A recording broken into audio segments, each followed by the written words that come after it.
There is nothing you're going to eat this year that is better than these cinnamon rolls. Pillowy soft, loaded with brown sugar. They have a perfect caramelized crust on the bottom. They're soaked in that cream cheese icing on top and in all these little folds. I cannot describe these in enough ways to let you know how good they really are. And Chloe's going to join me in the kitchen and we're going to make these for you, make them right alongside with us. Anything to say about these cinnamon rolls? You know that one's mine. I didn't, but I do now. So the first thing I always do with this is I start by warming up my milk. We want to get this to right under 100 degrees and proof this yeast. So I'll just stick it here, and honestly, in the time I get everything else set up, it'll be warm enough to go ahead and start proofing. So I'm gonna grab my KitchenAid mixer, and I would normally just use it over there in the corner, but there's no way for y'all to see that. So we'll stick it over here because Chloe wants to help with this one too. Yay! So I've got you a big mixer. Are you able to run that big machine if I put it over there? I think. Okay, let's do this. Here you go. Ooh, what's this? Here you go. And here you go. We're gonna use all these tools. These with your big machine. They are tools. Now here's your warm milk. So I'm gonna pop this lid up for you here. Let's pick that top up. Now you're gonna pour this in right there, and we're gonna proof our yeast. So here you go. There you pour that in there over the top. And then I'll get you some sugar. Now the reason I did this recipe on my Instagram, and tons of people were asking for more details, and the recipe isn't super difficult, but there are a lot of different steps because you've got different moving parts. You've got the dough that we make first, then you've got the filling, then we have the frosting, and all of those steps come together in different ways. So going through it on YouTube might be a little bit easier than what I can pack into 60 seconds on a reel. So you're going to turn this on for just a minute to blend it all up. So just turn that to the 2. Daddy, is that the 2? That's the 2. Okay, now we're just going to let this rest right here. And this will sit here about 5 minutes and get foamy, and I'm going to get our skillet ready. So I'll be right back. Okay, I've been waiting for film day because I've been saving this meal to show you guys. This is the basil garlic barramundi. It is the last of my factor meals, but I have been saving it and waiting to open it because I've been so excited to show this one to you guys as I do it. And by the way, a special thank you to Factor for sponsoring today's episode. If you've been following me for a while, you know that I'm trying to make better choices, but between work, filming, the kids, and now a pregnant wife, there's always food around this house that somehow is keeping me from those goals, it seems. And while I love cooking, sometimes I just need something quick that still fits into the lifestyle I'm trying to keep up with. That's where Factor comes in. I've been using these for a while now, and it just makes it so much easier to stay consistent. 2 minutes in the microwave, and I've got a balanced meal that will fuel me throughout my day. Factor has doubled the size of their menu, so there are now over 80 rotating meals every week, with double the protein options and double the seafood, things like shrimp, salmon, and this barramundi right here. And it's all included at no extra cost. Y'all, this is seriously so good. This is like something that I would order at a restaurant, but I just made it in my microwave in 2 minutes. I'm learning that better lifestyle choices are more of a marathon than a sprint, and for me, Factor is one of those small daily wins that helps me be a little bit better every day. Head to factor75.com or click the link below and use code BatesKitchenFB50 to get 50% off your first Factor box plus free breakfast for a year. That's BatesKitchenFB50 at factor75.com, 50% off plus free breakfast for a year. Now the reason I make these cinnamon rolls in a cast iron pan is because, for one, this bottom is going to retain heat. It's going to retain a good amount of heat. And if I do this first, now you don't want to put them in with the pan hot, so that's why I'm doing this so early, is it's going to have all the time we make the dough, which is actually about an hour process, to cool down. So I'll get this butter in here, let it melt real good, let it get a little bit foamy here in a second. And then I'll sprinkle in some sugar and let that caramelize, but this is going to make a really good caramelized base on our cinnamon rolls. If you don't want to use a cast iron pan, you don't have to. You can absolutely do this in a baking dish.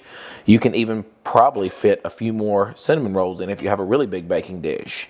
Just add more butter and sugar. But I do think the cast iron just makes a better tasting bottom than anything else I've tried.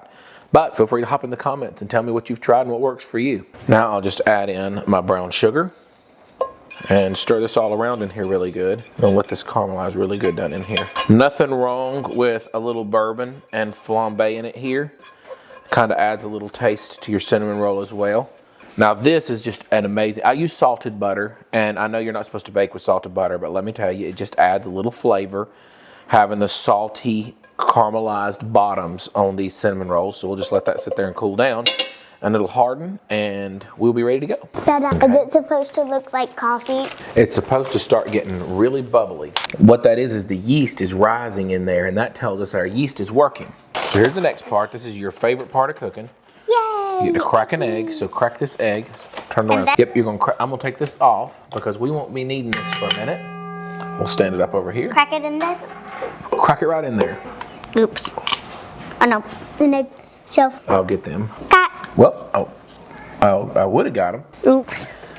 Let me get my all-purpose kitchen tool back out. White eggshells and white milk. That's gonna be fun. There was one little more. Got it right there. You're eggshell free again. Alrighty, now we'll put 3 tablespoons of butter in there. There you go. Take this and dump it in there. There you go. Teaspoon. That's a lot. Very good, very good. Here we go, we'll put this back on, and you can whisk all this up now. Put it down in the bowl, then I'll lock this down. Now put it back to 2. Okay, that was like 6. Yeah, that's why I went back a little more. I think we still got enough to bake cinnamon rolls in there. Don't look like enough. How did I do that? Oh no, where'd the eggshell go? Okay, now we can turn that off. And put an eggshell in? No, we don't want any more eggshells in there. We've got enough in there already. It's actually Scout? It's not nice. really not nice. Okay, so now is the fun part. I'll get you on a whisk. And I'm gonna switch sides with you. We're gonna move things around a little bit here. So let me scoot this whole contraption around so that I can be on one side and you can be on the other. Let's save that. Gooey. We might need it a little bit, but probably not much. We're probably gonna switch to this one now. Yep, that's what you're gonna do. Yay! I'm gonna get some flour here. Flip it upside down. Move this. You ready? I think so, yeah. Okay, so you're gonna be sifting. Hold your sifter up over top of here. And now you turn the side handle, and I'll pour in the flour. Just start turning. Yay, I've always wanted to do. To me, there's nothing in the world like cooking some amazing, fall really is for baking. It's amazing cinnamon rolls, amazing pumpkin bread.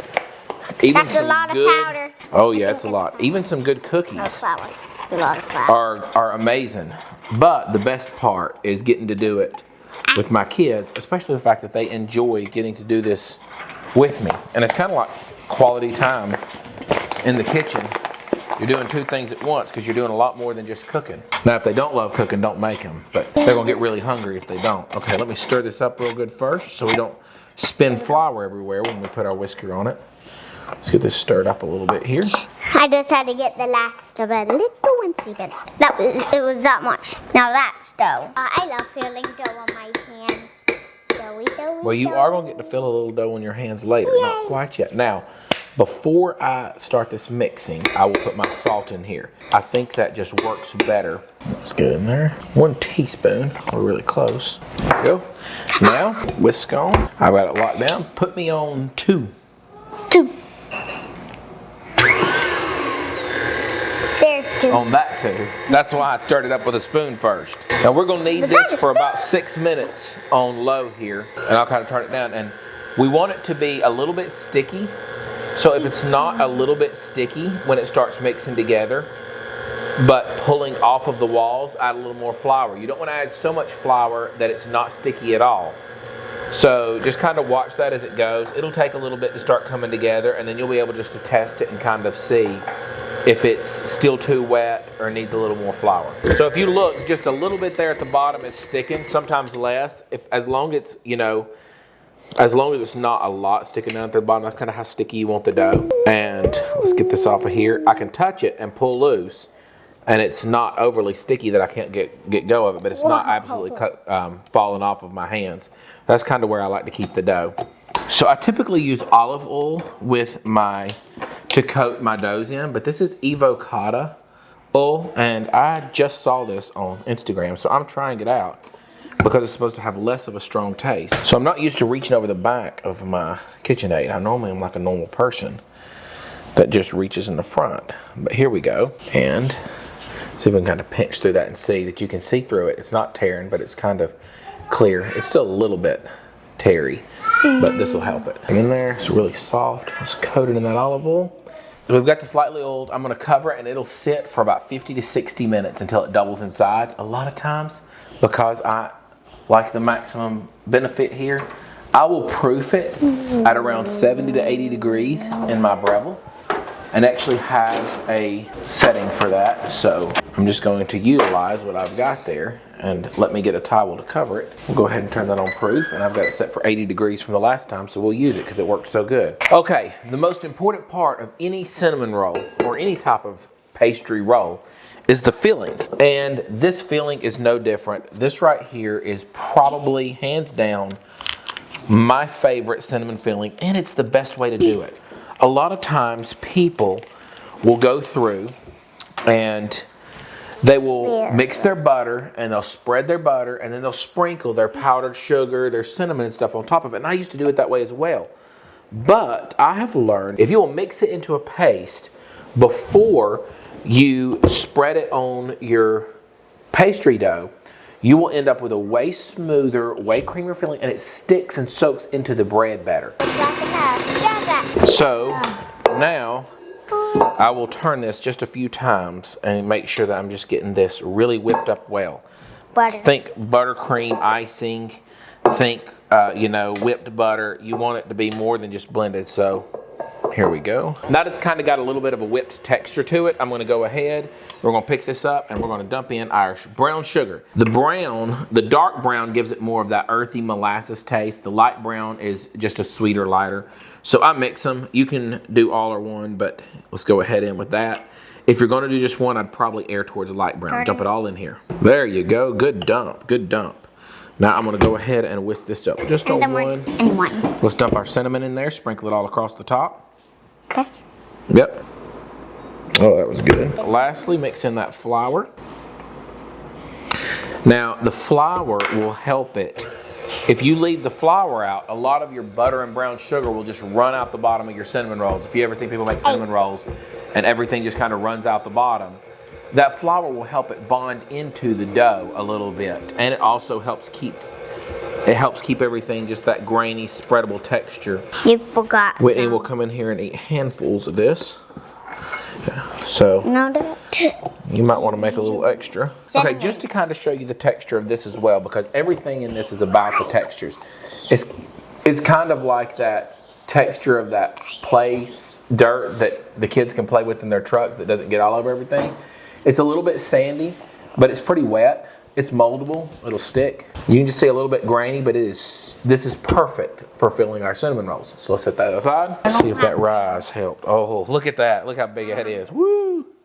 See, it stays dented. That's what you like. So let's spread some flour out for you so this don't stick. A little far with it. Some of our flour on here too, so that this don't stick. There you go. What about some on our hands? You can pat your hands over there in the flour on the thing, and that'll keep it there. Now we need to roll this out. Now what I typically do is I will fold it a few times. There we go, with that one, with that one. Get it good and square, and now we'll roll this out right here. Roll it out kind of square. Hold on here. Oh, can I? Yeah, roll it out for me. Okay. This is one heavy one. Oh yeah. Okay, that's good. Let's go. Let me go farther out for you. And I don't worry that it's not level yet because we're going to fix that. So we're just trying to get it all out. So it's about a 1/4 inch thick, and then I'll fold this in here. You're ruining this my over top of it. I'll fold this over top of it here. That's good, pretty square. Now I'll put a little bit more flour down. And you don't have to fold it. It's not a laminated dough, but I do. I like to fold it a couple times, and I feel like I don't get as distinct layers as I would with a laminated dough, but I still do get some layers out of it. So it's worth it to me, and I think it makes a little bit better end product. I'm also using my roller that I use with laminated doughs because this one can be cooled down.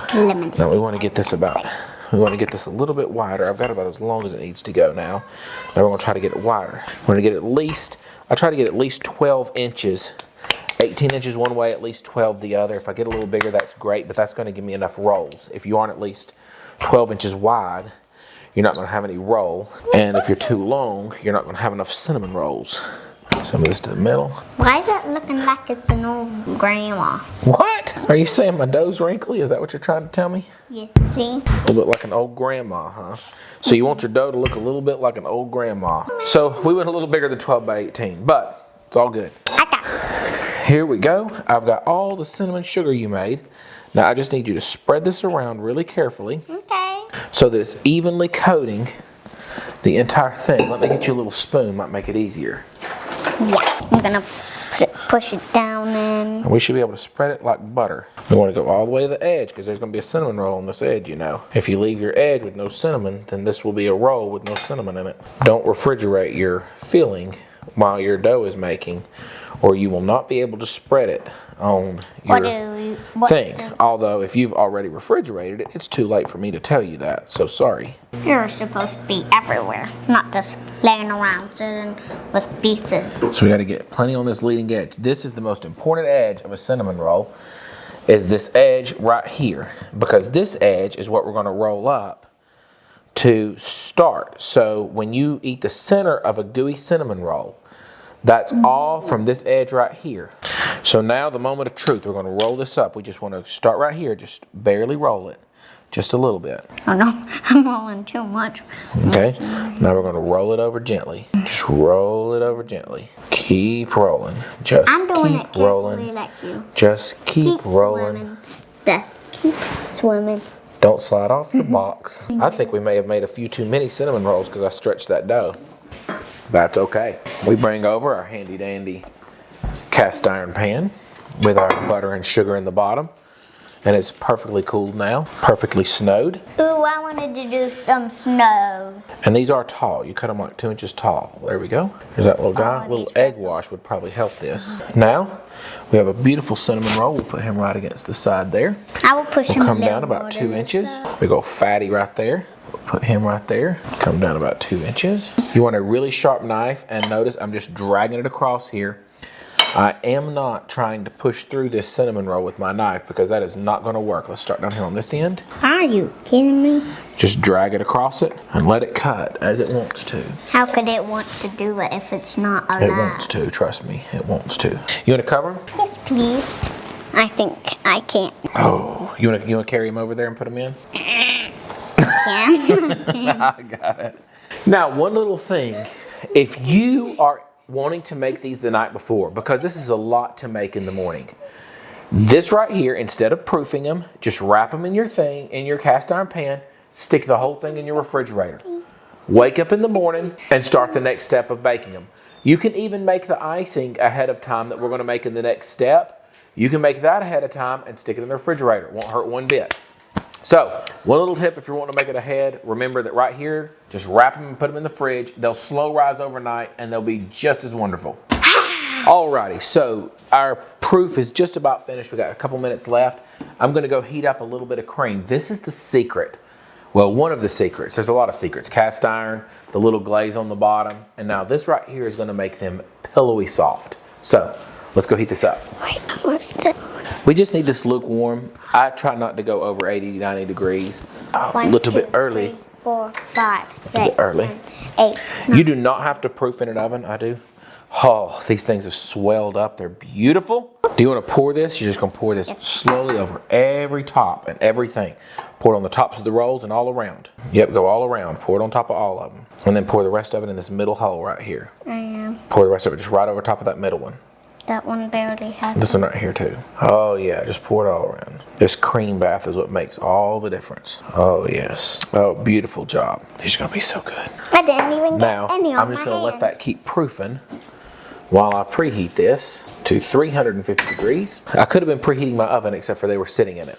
And they have about 10 extra minutes that they can sit. Anywhere 35 to 45 minutes, they're fine. Are you ready to make frosting? Yes. Okay. Well, the first thing we're going to do is we're going to put our butter in there. With my hand? Just dump the paper in there. Yeah.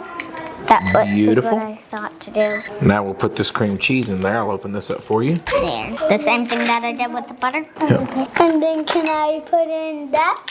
You can turn the switch on. I'll put this on. Jay, I'll show you which number to do. That number. Okay. One after one. Push it up to the 2. Good job. Now we're going to spin this up really hard. Jay, Let's fluff all that up. I got a bestie to help me. Oh, do y'all want to taste this? Yes. I got the thingy bob. Okay, y'all just get a tiny little taste, just a tiny one. Wait till Jaden gets his taste. It's your taste.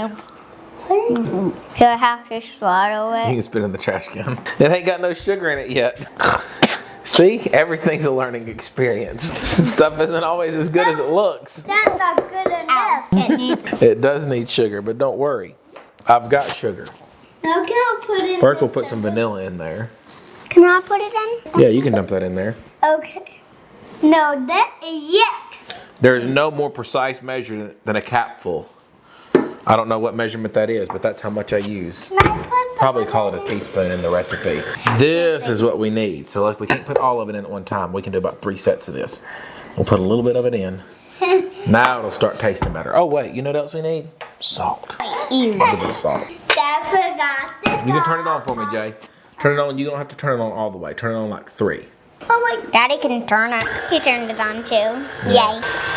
Hey, why are you gonna lick? Can I have a lick? Pretty good, not gonna lie. Yes. Not just pretty. Okay, this is the part that everybody waits for. Hold on a second. Daddy, can me and Jay share the bowl so we don't fight? I'm gonna try to get this bowl clean with this spatula. You ain't seen me use one of these before. This lets me. There ain't nothing left to lick when you use one of these. I always use a spoon because I don't like using plastic. Yeah. I would get a better shot of this, but I just can't get this and hold it. Chloe, this is the part of the episode that everybody loves to cook for. When you're cooking, this is why you cook, because you get the first sample. So tell me again, which one did you say was yours? That one. You know what's mine. Why did you pick that one? Because it's the beautifulest one that I saw. It's the beautifulest one that you saw? Oh, She's a beauty. she is a beauty. She's a real beauty. You picked a beauty. Look at this. Look at it. Oh. I crack up myself. Ooh, I get a little extra piece. Lucky me. Look at this right here. Ah, look at that. I get the big fat one. Nothing that you eat this year is going to be better than this. I can just about guarantee you. The highlight of any fall morning, fall afternoon, fall tea time, whatever you celebrate, Christmas breakfast, is going to be these cinnamon rolls. I promise you one bite. I already cut in mine. Oh, well, let's try it. I promise you, one bite, and you're going to thank me later. These things are pillowy soft, and look at all the cinnamon inside the roll. You see, that is the tail of a really good cinnamon roll. You got that super soft texture. I don't know how close you can get in on this crumb texture of this, but you've got just a super soft crumb texture. I mean, it's unbelievable, and it's loaded with cinnamon and then just soaked into by that cream cheese icing and that cream soaked bath that it cooks in. There's no cinnamon roll I've ever made in my life that compares to this cinnamon roll. If there's one recipe I could share with the world, I wish you would try this one, because it truly is, it's meal changing. I'll tell you what, you take this thing, you're gonna be a subscriber. I can count on you to subscribe to the channel if you try this. I'm telling you, no better way to put it into words. The middle of the cinnamon roll in every single bite. That's cinnamon roll perfection. And this is the Bates Kitchen.